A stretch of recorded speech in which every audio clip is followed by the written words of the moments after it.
बिस्मिल्लाहिर्रहमानिर्रहीम। नाजरीन अस्सलाम वालेकुम। आप देख रहे हैं मेरा यूट्यूब चैनल वॉच टाइम्स में हूँ आपका मेज़बान ताहिर नसीर। नाज़रीन, जहाँ रहें खुश रहें, आबाद रहें, सलामत रहें। हमारी दुआ है कि आप नौसरबाज़ों, ठगबाज़ों, बहरूपियों, लुटेरों और फ्राडियों से भी बच के रहें।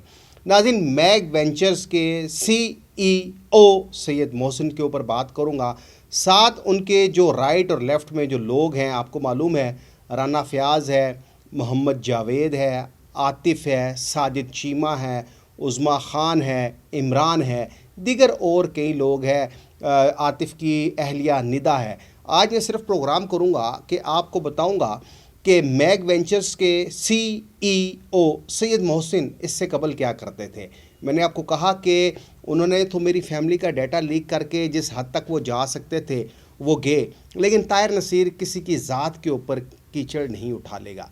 ताहिर नसीर सिर्फ हक पर प्रोग्राम करेगा। और इससे कबल भी मैंने जितने प्रोग्राम किए, जो कुछ कहा, अल्हम्दुलिल्लाह वो सच साबित हुआ। अब प्रोग्राम जो मैं कर रहा हूँ उसमें मैग वेंचर्स के CEO सैयद मोहसिन, इसके मतलब बताऊँगा कि बहावलपुर में किस जगह पर रहता है। सैयद मोहसिन सुल्तान शाह की हाल ही में शादी भी हुई है और डायरेक्टर IT और इनके सेल्स मैनेजर मोहम्मद आतिफ़ और इनकी अहलिया निदा, जो मुझे कॉलर ने बताया कमो बेश 10 से 12 करोड़ रुपए का गबन तो इन्होंने किया है, जो प्रॉफिट की मद में, सेल की मद में, अकाउंट की मद में, कि बहुत ज़्यादा पैसा इन्होंने भी हड़प किया है। अब आज तो मैं आपको सैयद मोहसिन सुल्तान CEO मैग वेंचर्स इसकी हकीकत बताऊंगा। फिर मैं आपको बताऊंगा कि मैग वेंचर्स के CEO सैयद मोहसिन सुल्तान शाह कितनी दफ़ा उन्होंने पाकिस्तान से सफ़र किया दुबई के लिए।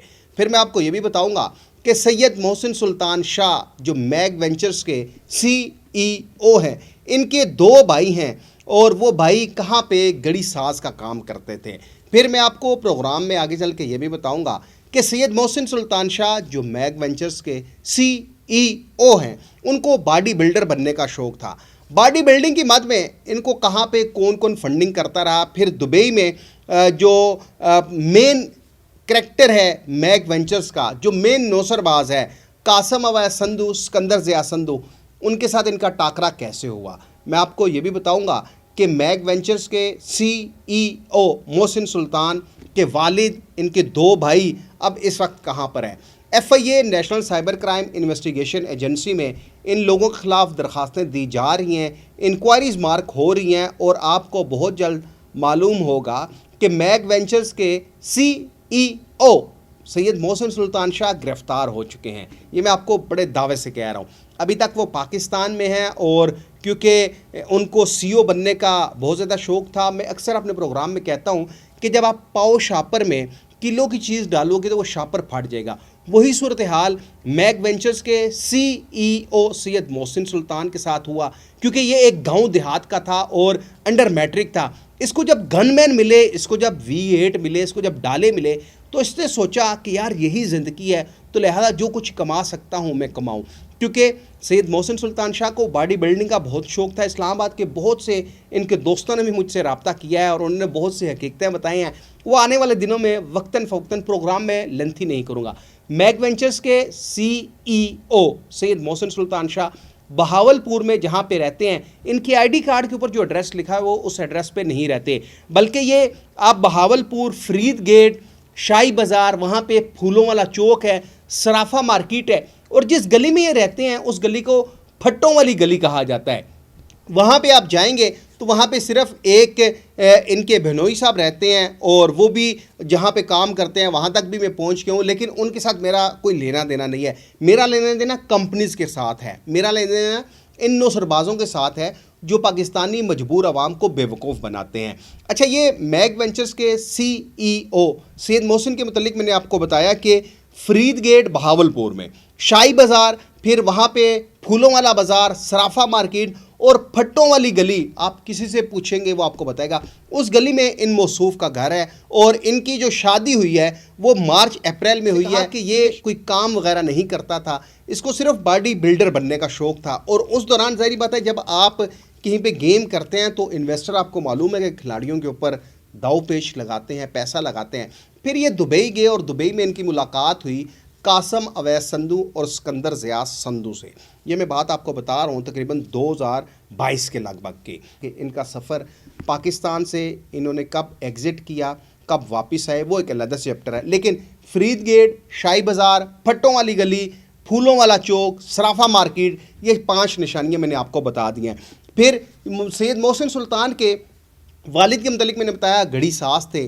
ان کے 2 بھائی ہیں, ایک بھائی کا نام فیصل ہے اور دوسرے کا نام رضوان ہے. یہ F10 مرکز آپ جو F9 پارک ہے, جس پارک کے جو ایک گیٹ ہے وہاں پہ ایک سگنل ہے جو F10 مرکز کی جانب مڑتا ہے, وہاں پہ اس سگنل کے پاس ان کے 2 بھائی فیصل اور رضوان گھڑی ساز کا کام کرتے تھے. جب سید محسن سلطان جو میگ وینچرز کے CEO ہیں, انہوں نے جب عوام کو لوٹا تھا, انہوں نے اپنے بھائیوں کو وہاں پہ جو وہ گھڑی ساز کا کام کرتے تھے وہاں پہ انہوں نے جو ایک دکان تو نہیں تھی, وہ جو آپ کو معلوم ہے کہ دکان کے باہر ایک ٹھیا لگایا جاتا ہے, وہ ٹھیا وہاں سے وہ اٹھا کے لے گئے. یعنی کہ انہوں نے کہا جی اب میں ارب پتی بن رہا ہوں, اب میں عوام کا خون نچوڑ رہا ہوں, تو لہٰذا آپ میرے ساتھ آپ یہ کام چھوڑ دیں, میں آپ کو باہر بھیج دیتا ہوں. اس کے متعلق الگ سے پروگرام کروں گا. پھر جہاں تک بات ہے, اب میں نے آپ کو یہ اصلیت بتائی ہے میگ وینچرز کے CEO سید محسن کی کہ ان کا ماضی کیا تھا, کہ ایک باڈی بلڈر تھے اور پھر ان کی ملاقات ہوئی قاسم اویس سندھو, اسکندر ضیاء سندھو سے, اور پھر انہوں نے یہ میگ وینچرز بنائی. یہ پہلے بڑا دعویٰ کرتے تھے کہ ہم گوشت ایکسپورٹ کا بزنس کرتے ہیں, پھر یہ دعویٰ کرنے لگے ہم دبئی سے آپ کو پیسے بھیجیں گے, پھر یہ دعویٰ کرنے لگے کہ ہمارے اکاؤنٹ اوپن ہو گئے ہیں, 22 اگست سے آپ کو وڈرا ملے گا. پھر انہوں نے ایک اور جھوٹ کا پلندہ شروع کیا کہ میرے 3 پارٹنر تھے, پھر میرے اوپر بھی الزام لگایا. وہ الزام تو خیر یہ ثابت کریں گے, لیکن میگ وینچرز کے جو مالک ہیں یعنی کہ CEO میگ وینچر سید محسن سلطان کی اصلیت میں نے آپ کو بتا دیا ہے. مزید پروگرام کروں گا, وہ بہت سی چیزیں آپ کو بتاؤں گا کہ شاہدرہ کیا کچھ کہا. خیر پھر آتے ہیں جو ڈائریکٹر IT ہیں. اب دیکھیں لوگ کہتے ہیں جی کہ ان کی ویب سائٹ ابھی تک چل رہی ہے. دیکھیں وہ آٹو موشن کے اوپر ہے, یعنی کہ وہ آٹو چل رہی ہے اور آپ کا جو پروفٹ ہے وہ بنتا جا رہا ہے, کیونکہ انہوں نے آٹو پہ لگا دیا ہے. اب وہ پروفٹ بنتا رہے گا جب تک اس ڈومین انہوں نے پرچیز کی ہے. وہ ڈومین جب ایکسپائر ہوگی تو ویب سائٹ بھی کریش کر جائے گی. پھر اس ویب سائٹ کو رن کرنے والا پاکستان میں جو سید محسن سلطان کا قابل اعتماد شخص تھا وہ تھا ڈائریکٹر IT محمد عاطف, کیونکہ محمد عاطف کو سعد خانزادہ کے نام سے ایک ID ہے LinkedIn کے اوپر, اس نے بھرتی کیا تھا, اور وہ ID تھی جو آپ کے 3 جینیس گروپ آف کمپنیز میں 18 ارب روپے سے زائد کا فراڈ کر کے دبئی بھاگے ہوئے ہیں. قاسم اویس سندھو اور اسکندر ضیاء سندھو کو انہوں نے اس کو بھرتی کیا تھا, اور پھر ظاہری بات ہے سید محسن انہی کا جو ہے فرنٹ مین تھا, تو وہ اس کے اوپر بلائنڈ ٹرسٹ کرتا رہا. پھر عاطف کی جو ID لگائی گئی ہے اس کے اوپر بھی میں گفتگو کروں گا. پروگرام لینتھی ہو رہا ہے, لیکن عاطف اور اس کی اہلیہ ندا نے تقریباً 10-12 کروڑ روپیہ, جو میرے ذرائع مجھے تصدیق کر رہے ہیں کہ 10-12 کروڑ روپے کا انہوں نے فراڈ کیا. کس طرح فراڈ کیا؟ پروفٹ آتا تھا, ان کو معلوم تھا کہ بزنس کوئی نہیں ہے, صرف منی روٹیشن ہے, تو یہ دونوں برابر کے شریک ہیں. اس کے اوپر پھر اب کل سے میں پروگرام شروع کروں گا کہ جو رانا فیاض ہے وہ کہاں کا رہائشی ہے, اس سے پہلے وہ کیا کرتا تھا, پھر محمد جوید کیا کرتا تھا, ساجد چیمہ کیا کرتا تھا, عمران جو ان کا ایک خاص شخص ہے وہ کیا کرتا تھا, عظمیٰ خان کی آلریڈی میں سٹوری آپ کو بتا چکا ہوں, عاطف کیا کرتا ہے, پھر اس کی اہلیہ ندا کیا کرتی تھی, یہ کہاں کے رہائشی ہیں, یہ ساری چیزیں آپ کو بتاؤں گا. لیکن FIA national cyber crime investigation agency نے جو انکوائری ہے وہ اب باقاعدہ طور پر شروع کر دی ہے, اور ان کو اب طلبی کے سمن بھی جائیں گے. جو یوٹیوبرز, جو ٹک ٹاکرز, جو انسٹاگرام کے اوپر ان لوگوں کو پروموٹ کرتے تھے پیسے لے کے, انشاءاللہ وہ بھی قانون کے شکنجے میں آئیں گے, اور انہوں نے جو ان سے پیسے لیے ہیں ان کی فیور میں ویڈیو بنانے کے, وہ پیسے بھی ان سے نکلوائے جائیں گے. تو آپ national cyber crime investigation agency میں درخواستیں دیں, انشاءاللہ بہت جلد آپ دیکھیں گے کہ میگ وینچرز کے CEO سید محسن سلطان شاہ گرفتار ہو گیا. اگلے پروگرام تک اپنے میزبان طاہر نصیر کو اجازت دیجیے. اللہ حافظ.